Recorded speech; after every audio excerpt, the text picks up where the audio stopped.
صحابہ اکرام سے مشورہ ہو رہا تھا، اب وہ ایمان کی بات ہے۔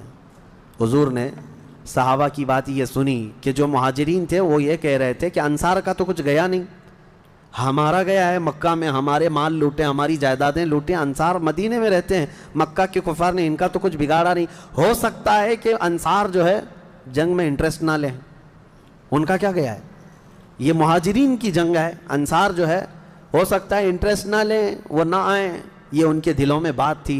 حضور پاک صلی اللہ علیہ وسلم نے محسوس کر لیا، کیونکہ 69 انصار صحابہ اس کے اندر تھے، 69 بڑی تعداد ہوتی، 70 صحابہ تقریباً انصار تھے۔ اب دلوں میں جب یہ بات آئی مہاجرین کے کہ پتہ نہیں یہ لڑیں گے کہ نہیں لڑیں گے، کیونکہ ان کا تو کچھ گیا نہیں ہے نا، جیسے آج لوگ کہتے ہیں میرا تھوڑی نا اس سے کوئی مسئلہ ہے، تو پھر نبی پاک صلی اللہ علیہ وسلم نے رات کے وقت انصار صحابہ کو پہلے بلایا، سب بیٹھے ہوئے تھے، مشورہ کرنا تھا۔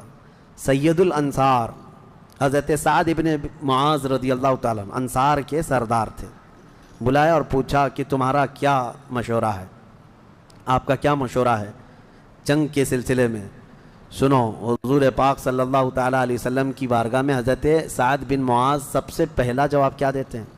کہتے ہیں یا رسول اللہ صلی اللہ علیہ وسلم، پورے انصار کی طرف سے تو میں ترجمانی کرنے کے لیے کھڑا ہوں، لیکن میرے آقا کیا ہم بھی کوئی پوچھے جانے کی چیز ہیں؟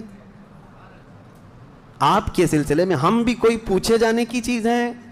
اور حضرت سعد ابن معاذ کہتے ہیں قسم رب ذوالجلال کی، مدینے سے برق الغماد یمن تک بھی آپ جائیں، انصار کا ہر بچہ آپ کے قدموں کے ساتھ ہوگا۔ آپ تو صرف بدر تک آئے یا رسول اللہ، اگر ہمیں پیدل یمن تک بھی لے جاتے ہم آپ کے پیچھے جاتے۔ ان کے الفاظ میں سناؤں، ایمان تازہ ہو جاتا ہے۔ حضرت سعد ابن معاذ رضی اللہ تعالیٰ عنہ فرماتے ہیں یا رسول اللہ صلی اللہ علیہ وسلم، آج میں سارے انصار صحابہ کی طرف سے ترجمانی کرتے ہوئے، جس کو کہتے ہیں ریپریزنٹیٹیو، میں کھڑا ہوں، عرض کرتا ہوں میرے آقا اگر کسی کے ذہن میں یہ بات ہے تو وہ نکال دے کہ ہم صرف اپنے وطن میں رسول اللہ کی مدد کرتے ہیں، بلکہ اللہ کے نبی صلی اللہ تعالیٰ علیہ وسلم جس کونے میں جائیں گے انصار کو وہاں حضور پائیں گے۔ اب حضور کی بارگاہ میں عرض کرتے ہیں آقا آپ کو کل اختیار ہے، آپ کو کل اختیار ہے۔ اب سنو حضرت سعد ابن معاذ کے یہ بدر کے میدان سے ایک دن پہلے کے الفاظ ہیں، ایک دن پہلے کے الفاظ ہیں، یا رسول اللہ صلی اللہ علیہ وسلم آپ کو کل اختیار ہے، جس کا رشتہ ملانا ہے ملا دیجیے آپ، اور جس کو توڑنا ہے آج ہی آپ فرما دیں، ہم ہمیشہ آخری سانس تک کے لیے توڑ دیں گے۔ اگر آپ فرما دیں کہ اس کی بیوی اس کے لیے حلال نہیں، اس کا بیٹا نہیں، یا رسول اللہ آخری سانس تک ہم اس سے رشتہ توڑ دیں گے۔ یہ بدر میں جانے سے پہلے حضرت سعد ابن معاذ کہتے ہیں جس کا رشتہ آپ ملانا چاہیں میرے آقا ملا دیں، اور جس کا ختم کرنا چاہتے ہیں توڑ دیں، اور جس کو موجودہ حالات میں رکھنا چاہتے ہیں میرے آقا پسند فرما لیں، اور ہمارے مال آپ کے لیے حاضر ہیں یا رسول اللہ، اور ہمارے جس قدر منشا ہو قبول فرمائیں۔ ہاں حضرت سعد ابن معاذ کہتے ہیں ہمارے پاس جو کچھ بھی ہے یا رسول اللہ یہ ہمارا مال حاضر ہے۔ اب یہ دیکھو ادب کے الفاظ، حاضر ہے یا رسول اللہ، جتنا آپ کو چاہیے ہمارا پورا مال قبول کر لیں اور جتنا چاہے چھوڑ دیں، اور قسم رب ذوالجلال کی جو آپ نے چھوڑ دیا وہ دنیا کی سب سے بری چیز ہے ہمارے لیے، جو آپ نے قبول کیا وہ ہمارے لیے سب سے عمدہ چیز ہے۔ یہ بدر کے میدان میں حضرت سعد ابن معاذ رضی اللہ تعالیٰ عنہ کی تقریر چل رہی ہے، اور اس کے بعد حضور پاک صلی اللہ تعالیٰ علیہ وسلم کی بارگاہ میں یہ کہتے ہیں یا رسول اللہ قسم اس رب ذوالجلال کی جس نے آپ کو سچی نبوت کے ساتھ بھیجا، اللہ کی قسم اگر آپ ہمیں حکم دیں سمندر کو چیر کر نکل جانا ہے، رب ذوالجلال کی قسم یا رسول اللہ انصار کا ہر بچہ سمندر میں کود پڑے گا۔ یہ بدر سے پہلے کی تقریر۔ اب ان کی تقریر سن کر حضور بڑے خوش ہوئے، میرے آقا صلی اللہ تعالیٰ علیہ وسلم نہایت ہی خوشی کا اظہار فرماتے ہیں، اور اس کے بعد پھر حضرت مقداد بن اسود ایک صحابی ہیں کھڑے ہوتے ہیں، پوچھا یا رسول اللہ صلی اللہ علیہ وسلم آپ صحابہ سے مشورہ لے رہے ہیں کس بات کا؟ کہا جنگ ہونا چاہیے نہیں ہونا چاہیے؟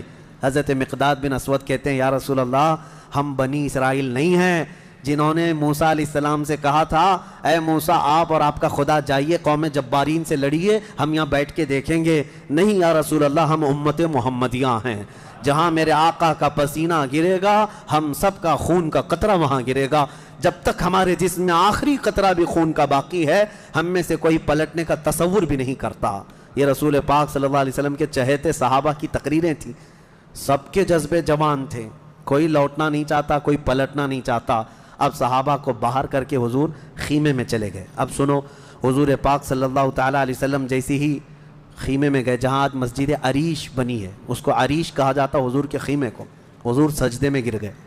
سجدے میں گرنے کے بعد نبی پاک صلی اللہ تعالیٰ علیہ وسلم اتنا گریہ وزاری کر رہے تھے، اتنا رو رہے تھے سجدے میں حضور پاک صلی اللہ علیہ وسلم۔ اور جو صحابی ان کی خدمت میں کھڑے تھے وہ کہتے ہیں نبی پاک صلی اللہ تعالیٰ علیہ وسلم کی الفاظ میں سن رہا تھا ابتحالات کو، عرض یوں کر رہے تھے، اے اللہ، ایک چھوٹی سی فوج، ایک چھوٹی سی جماعت تیرے دین کی نصرت کے لیے میدان میں اتری ہے۔ اے اللہ، اگر اس جماعت کی تو کل مدد نہ کرے گا تو قیامت تک اس روئے زمین پر کوئی سجدہ کرنے والا نہیں آئے گا۔ اے اللہ، قیامت تک کوئی تیری عبادت نہیں کر سکے گا۔ یہ محبوبانہ انداز ہے میرے آقا کا، یہ کوئی دھمکی نہیں اللہ کو۔ رب تعالیٰ کی بارگاہ میں گڑ گڑانا کہ مولا اگر ان کی مدد نہیں کرے گا تو پھر کون تیری عبادت کرے گا۔ اور اس کے بعد اچانک حضور صلی اللہ علیہ وسلم اٹھے سجدے سے، پیشانی چمک رہی تھی اور حضور مسکرا رہے تھے۔ دو صحابہ کھڑے تھے، کہا یا رسول اللہ صلی اللہ علیہ وسلم، آپ اتنی گریہ وزاری کرتے کرتے بھی مسکرانے لگے۔ کہا میرے رب نے میری ڈھارس بندھا دی، مبارک ہو، بشارت ہو، میں نے ابھی ابھی جبرائیل کو جنگی لباس پہن کر اترتے دیکھا ہے۔ جبرائیل امین آ گئے ہیں۔ وہ صحابہ دوڑے دوڑے گئے، باہر جا کر کہے مبارک ہو، اللہ کے نبی کو مدد آ گئی ہے۔ ابھی رات کا حصہ گزرا نہیں تھا کہ بارش برسنے لگ گئی۔ میرے آقا نے فرمایا میرے صحابہ، اللہ کی دوسری مدد آ گئی۔ صحابہ نے پوچھا یہ کیسے؟ کہا جاؤ میدان میں دیکھو، ریت کی زمین پر بارش ہوئی تھی تو ریت پوری جمع ہو گئی، مضبوط ہو گئی، اور کافروں کی زمین پر بارش برسی تو کیچڑ ہو گیا، ان کے پیر پھسلنے لگ گئے، ان کے گھوڑے بدکنے لگ گئے، اور صحابہ کے پیر ریت میں بالکل مضبوط جم کر رہ گئے۔ حضور نے فرمایا بارش بھی اللہ نے تمہاری مدد کے لیے نازل فرمائے۔ صبح اٹھتے ہیں، صبح ہوتی، حضور اکرم نہیں، رات کے وقت ہی، ابھی رات کا وقت ہے، صحابہ کے دل کی تسلی کے لیے میرے آقا اپنے ہاتھ میں ایک چھڑی لے کر جاتے ہیں میدان میں، صحابہ پیچھے پیچھے ہیں، لکیر کھینچا، حضور نے فرمایا کل یہاں ابو جہل گر کے مرے گا۔ دوسری لکیر کھینچا اور کہا یہاں عتبہ مرے گا۔ تیسری لکیر کھینچ کر کہا یہاں شیبہ مرے گا۔ یہ بڑے بڑے پہلوانوں کے نام حضور گنا رہے تھے۔ صحابہ دل ہی دل میں خوش ہو رہے تھے، ان کا یقین کامل اتنا تھا نبی نے جو فرما دیا وہ ہو کر رہے گا۔ رات کے وقت ہی صحابہ کو یہ معلوم تھا ان کفار کے کتنے وکٹ گرنے والے ہیں، کتنے پہلوان زمین بوس ہونے والے ہیں، کتنے موت کی گھاٹ پہنچنے والے ہیں۔ صحابہ کو یہ معلوم ہو گیا تھا اور دل چوڑے تھے، سینے کشادہ تھے۔ صبح ہوتی ہے، نبی پاک صلی اللہ تعالیٰ علیہ وسلم ابھی اپنے خیمے میں تھے، عریش میں، میدان بدر کے خیمے میں تھے۔ ایک صحابی دوڑتے ہوئے آتے ہیں، آ کر کے بارگاہ مصطفیٰ میں عرض کرتے ہیں یا رسول اللہ صلی اللہ علیہ وسلم، ہماری تعداد بڑھ گئی، ہماری تعداد بڑھ گئی۔ حضور پاک صلی اللہ علیہ وسلم سے وہ کہہ رہے ہیں پہلے کافروں کی تعداد اتنی زیادہ تھی، 1000 کی تعداد، صحابہ دیکھتے گھبرا جاتے، اور اس پر وہ کمینے کیا کر رہے تھے؟ رات بھر ناچ رہے تھے، گانے گا رہے تھے، کباب بھون رہے تھے، اور نعرے لگا رہے تھے جیت ہماری، جیت ہماری، جیت ہماری، جیت ہماری۔ ان کے الفاظ تھے، اشعار گنگنا رہے تھے، اور رات بھر کھانا پینا، رقص سرور، ڈھول باجے سب چلتا رہا، اور ادھر صحابہ عبادت میں مصروف ہیں، اللہ کی بارگاہ میں گڑ گڑا رہے ہیں۔ اور صبح جب ہوئی تو ایک صحابی دوڑتے ہوئے آئے، کہا میرے آقا ہماری تعداد بڑھ گئی ہے، 313 نکلے تھے لیکن میدان میں بہت زیادہ ہو گئے ہیں ہم لوگ۔ حضور پاک صلی اللہ علیہ وسلم نے فرمایا میرے چہیتے، جاؤ وہ ہماری تعداد نہیں، اللہ کے ملائکہ آ چکے، اللہ کے فرشتے آ چکے تمہارے اس فوج کے اندر۔ صحابہ کہتے ہیں جب میدان میں ہم اترے، اب یہ 17 رمضان المبارک جمعہ کا دن تھا، یوم البدر، یوم الفرقان جس کو کہتے ہیں۔ میرے عزیزو، اسلام کی عظیم تاریخ پنہاں ہے، اس میں عظیم تاریخ پنہاں ہے۔ نبی پاک صلی اللہ تعالیٰ علیہ وسلم کی طرف سے میدان بدر میں سب سے پہلے اترنے والے کون لوگ تھے؟ سب سے پہلے نبی پاک صلی اللہ تعالیٰ علیہ وسلم کی طرف سے حضرت امیر حمزہ رضی اللہ تعالیٰ، دوسرے حضرت ابو عبیدہ بن جراح، تیسرے حیدر کرار شیر خدا علی مرتضی رضی اللہ تعالیٰ عنہ۔ یہ تینوں حضرات اترے، اور ان کے مقابل میں جو کفار آئے تھے وہ اپنے اپنے وقت کے بڑے بڑے پہلوان تھے، بڑے بڑے پہلوانوں کو انہوں نے اتارا تھا میدان بدر میں۔ اور جب مقابلہ ہوا تو سب سے پہلا وار حضرت امیر حمزہ کا سامنے والے پر پڑا، وہ گاجر کی طرح کٹ کر گر گیا ایک ہی وار میں۔ حضرت ابو عبیدہ بن جراح زخمی ہوئے، سامنے والے سے تھوڑے زخمی ہوئے، پھر حضرت حمزہ نے وہ بھی محاذ سنبھالا اور ان کے مقابل کو بھی مار کر گرایا۔ ادھر حضرت علی کرم اللہ وجہہ الکریم کی عمر کم تھی، اس وقت ان کی عمر زیادہ نہیں تھی، 22 سال کی عمر یا 25 سال کے اس وقت کی عمر تھی حضرت علی کرم اللہ وجہہ الکریم کی۔ اس وقت حضرت علی جب آئے بالکل جوانی، یعنی 20-22 سال کی عمر، مولا علی کرم اللہ وجہہ الکریم نے اس سے جب مقابلہ کیا تو ذوالفقار حیدری نے ایسا ضرب لگایا کہ اس کی لوہے کی ٹوپی کاٹتے ہوئے 2 ٹکڑے ہو گئے۔ پہلی مرتبہ بدر کے میدان میں آواز آئی تھی سارے صحابہ کی اللہ اکبر، یہ نعرہ تکبیر تھا جو سب سے پہلے بلند ہوا۔ فرماتے ہیں اس آواز کی ہیبت ایسی تھی کہ کفار کے خیمے ہل گئے اور ان کی صفوں میں ہلچل مچ گئی، دہشت طاری ہو گئی۔ صحابہ کے اسی نعرے کو دیکھ کر علامہ اقبال نے شعر کہا تھا، یہ نکلے تھے مڑی ہوئی تلواریں لے کر، کٹی ہوئی اور زنگ آلود تلواریں لے کر جن سے سبزی نہیں کٹتی تھی، لیکن جب نعرہ لگائے تھے اللہ کی مدد ایسی آئی تھی کہ یہ سب زمین بوس ہو گئے دشمن۔ اقبال نے کہا تھا کفر دم توڑ دے گا ٹوٹی ہوئی شمشیر کے ساتھ، کفر دم توڑ دے گا ٹوٹی ہوئی شمشیر کے ساتھ، گر تم نکلا جاؤ ایک بار نعرے تکبیر کے ساتھ۔ یہ انہی صحابہ کا نعرہ تھا جب انہوں نے پہلی مرتبہ بلند کیا۔ یہ لڑائی چلتی رہی شام تک، شام ہونے نہ پائی، دوپہر تک اس لڑائی کو پہلے ایک کے بعد دیگرے، اس کے بعد پھر گھماسان کی لڑائی ہوئی۔ لیکن کفار مکہ میں سے کچھ لوگ کہتے ہیں ہم تو بڑے حوصلوں سے آئے تھے لڑنے کے لیے، بڑے حوصلوں سے آئے تھے، جن کو یہ مدینے میں مکہ میں پکڑ کے مارتے تھے وہ آج ان کے مقابل میں تھے، کوئی کسی کا غلام تھا، کوئی کسی کا رشتہ دار بھی تھا، لیکن مقابلے میں جب آئے وہ کفار مکہ کہتے ہیں ہم تو بڑے ہمت کے ساتھ لڑنے کے لیے آئے تھے، لیکن جب ہم لڑنے جا رہے تھے تو ہمارے مقابل میں اجنبی لوگ آ رہے تھے، اجنبی لوگ آ رہے تھے، اور ان کی ہیبت ایسی طاری ہوتی کہ ہم نے ان کو نہ مکے میں کبھی دیکھا تھا نہ مدینے میں کبھی دیکھا تھا۔ یہ وہ بدری ملائکہ تھے جو جبرائیل امین کی سپہ سالاری میں آئے تھے۔ اب یہاں ایک بات میں بتانا چاہتا ہوں، ایک فرشتہ اتر جائے کافی ہے۔ آپ کو پتا ہے قوم شعیب جب نافرمانی کر رہی تھی تو اللہ تعالیٰ نے عذاب کیا بھیجا تھا؟ جبرائیل امین علیہ السلام کو اتارا تھا، انہوں نے ایک چیخ ماری تھی، چنگھاڑ، اور ان کی آواز کی ہیبت سے جتنے پہاڑوں میں تھے یہ قوم شعیب سب کے بھیجے کانوں سے نکل آئے تھے اور زمین پر گر کر مر گئے تھے۔ تو یہاں جبرائیل امین اکیلے آ جاتے، صرف آواز لگاتے، کسی کو تلوار اٹھانے کی بھی ضرورت نہیں، یہ 1000 پورے کیڑے مر جاتے۔ لیکن یہ وجہ کیا ہے؟ مفسرین نے فرمایا یقیناً ایک فرشتہ بھی مدد کے لیے کافی ہوتا، لیکن اللہ نے بدر کے میدان میں 5000 فرشتے اتارے، یہ عظمت مصطفیٰ کے لیے، یہ رسول اللہ کی عظمت کے لیے۔ کبھی کبھار تعداد جو ہے وہ شان بتانے کے لیے ہوتی ہے، عظمت بتانے کے لیے ہوتی ہے۔ ہاں ایک جھنڈا کافی ہوتا ہے، لیکن کبھی 10 جھنڈے لگاؤ تو اس کی عظمت بڑھ جاتی ہے۔ ہاں 2 باڈی گارڈ کافی ہوتے ہیں، لیکن 10 کھڑے ہو جائیں تو اس کی ہیبت اور طاری ہوتی ہے۔ یہ ایک انسانی ذہن بنا ہوا ہے۔ اللہ تبارک و تعالیٰ نے اپنے محبوب کی عظمت شان کی وجہ سے 5000 ملائکہ کو اتارا۔ اب یہ جنگ ہوتی رہی، اس میں صحابہ تو لکڑیوں سے جنگ کرتے رہے، سب تلواروں سے نہیں، کچھ صحابہ تو لکڑیوں سے جنگ لڑتے رہے، اور لکڑیوں سے ہی کئی کو مار کے گرایا، اور 70 جو ہے موت کے گھاٹ اتر گئے، اور اس میں معمولی 70 نہیں تھے، بڑے بڑے گرو گھنٹال تھے، جتنے بھونکتے تھے مکہ میں بیٹھ کر۔ ابو جہل مر گیا، حضرت بلال حبشی کا آقا امیہ بن حرب وہ مر گیا، اور کئی ایسے بڑے بڑے عتبہ شیبہ جیسے بڑے بڑے کافر، یہ سب کے سب موت کے گھاٹ اتر گئے۔ بدر کی ایک لڑائی ایسی کہ اچھوں کی جڑ کاٹ کر رکھ دیا۔ اب یہاں پر حضور پاک صلی اللہ تعالیٰ علیہ وسلم کا رحم بھی دیکھیں، حضور ملاحظہ فرما رہے تھے، جب امیہ گر کر زخمی ہوا تھا، حضور نے جو صحابی لڑ رہے تھے کہا کہ روک دو اس کو۔ امیہ جو لڑ رہا تھا وہ بڑا ہٹا کٹا پیسہ والا مکہ کا بڑا آدمی تھا، تو جو صحابی لڑ رہے تھے انہوں نے گرا دیا، وہ زخمی ہو کر گرا، حضور نے فرمایا چھوڑ دو اس کو، وہ صحابی ہٹ گئے۔ حضور نے فرمایا بلال حبشی کو بلاؤ۔ بلال کہاں ہے؟ بلال آئے، کہا اے بلال آؤ، جتنا اس نے تڑپایا تھا خوب آج تم بدلا لو اس کے ساتھ، کیونکہ یہی وہ تھا جو حضرت بلال کو ایک ڈرم میں ڈال کر دن بھر رکھتا تھا، لوہے کی ایک ٹاکی بنا کر اس میں ڈال کر اوپر سے ڈھکن ڈال کر گرم دھوپ میں ان کو ایسی رکھ دیتا تھا، بغیر کھانا پانی دیے شام تک ان کو کھولا جاتا تو ان کا جسم پورا اجمرا ہو جاتا تھا.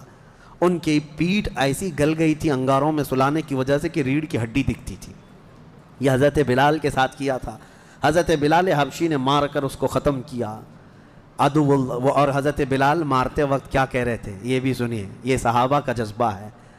کہتے ہیں اس کو قتل کیا اور یوں کہا انت عدو اللہ و عدو رسولنا، میں نے تجھے مار دیا ہے اس لیے کہ تو اللہ کا اور میرے حبیب کا دشمن تھا. یہ نہیں کہ مجھے تڑپاتا تھا، یہ نہیں کہ تو نے مجھے بہت مارا ہے اب چکھ لے مزہ.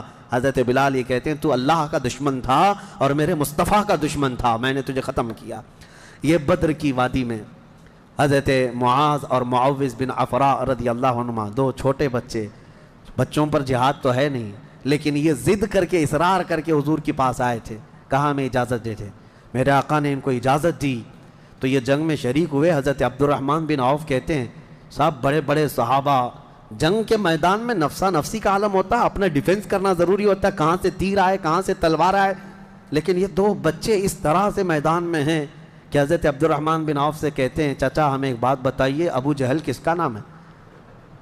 حضرت عبد الرحمن بن عوف کہتے ہیں میں ہنس پڑا. ان کی عمر 13 سال کے آس پاس کی تھی.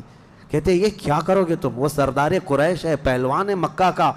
ان بچوں نے کہا ہم نے دیکھا تو نہیں مگر سنا ہے اس خبیث کے بارے میں کہ وہ ہمارے آقا کو گالیاں دیتا ہے، وہ ہمارے نبی کو گالیاں دیتا ہے. یہ اصل محافظین مصطفیٰ تھے، محافظین ناموس رسالت تھے.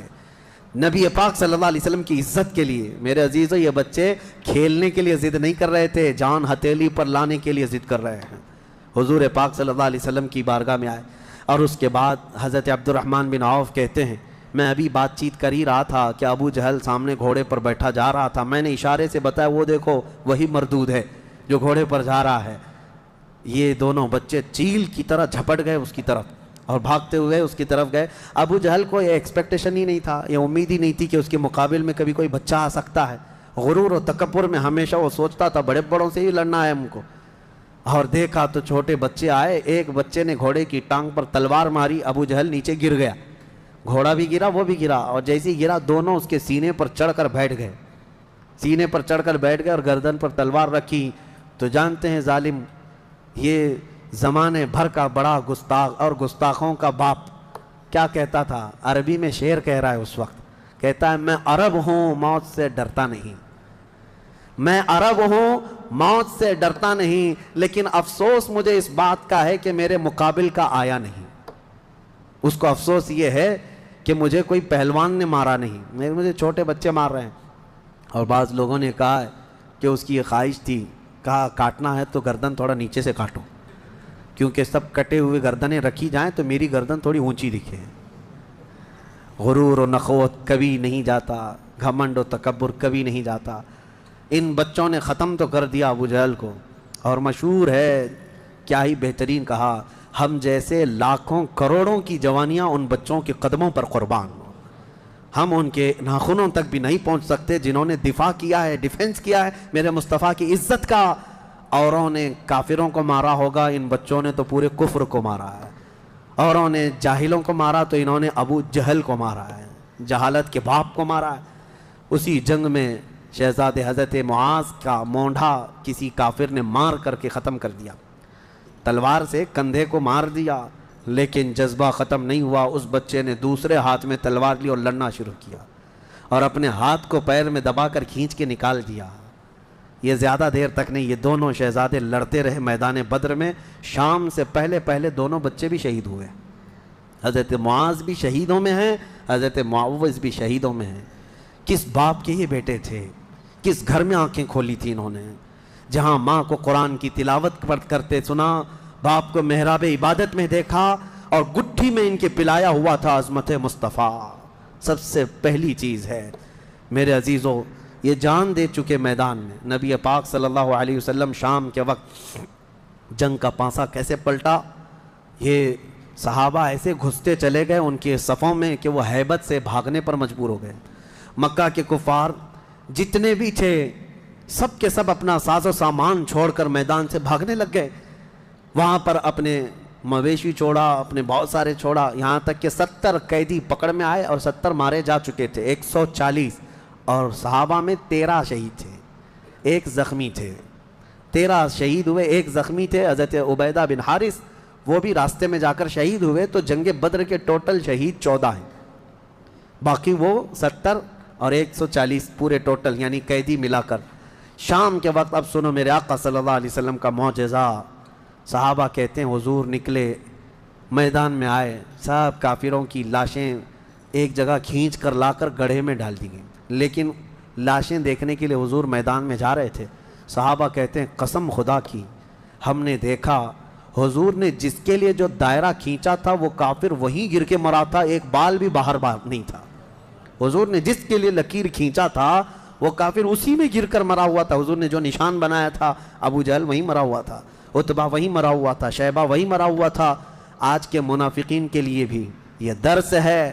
یہ دیکھیں جنگ بدر کی تاریخ کو, نبی پاک صلی اللہ علیہ وسلم ایک دن پہلے یہ بتا رہے ہیں کہ کون کہاں مرے گا, اور یہ ابھی تک اس بحث میں ہے کہ پیٹھ پیچھے کا علم نہیں, دیوار پیچھے کا علم نہیں, یا اپنے جیسا نبی کو بھی قیاس کرتے ہیں. اللہ ہدایت عطا فرمائے. تو دوستان محترم, جیسے کہ آپ نے یہ ویڈیو دیکھی, امید کرتے ہیں آپ لوگوں کو ویڈیو پسند آئی ہوگی. آپ لوگ سلمان اظہری صاحب کے بارے میں کیا کہنا چاہیں گے کمنٹ میں ضرور بتائیں. تو ملتے ہیں ایک نئے اپڈیٹ کے ساتھ, تب تک کے لیے السلام علیکم ورحمۃ اللہ وبرکاتہ.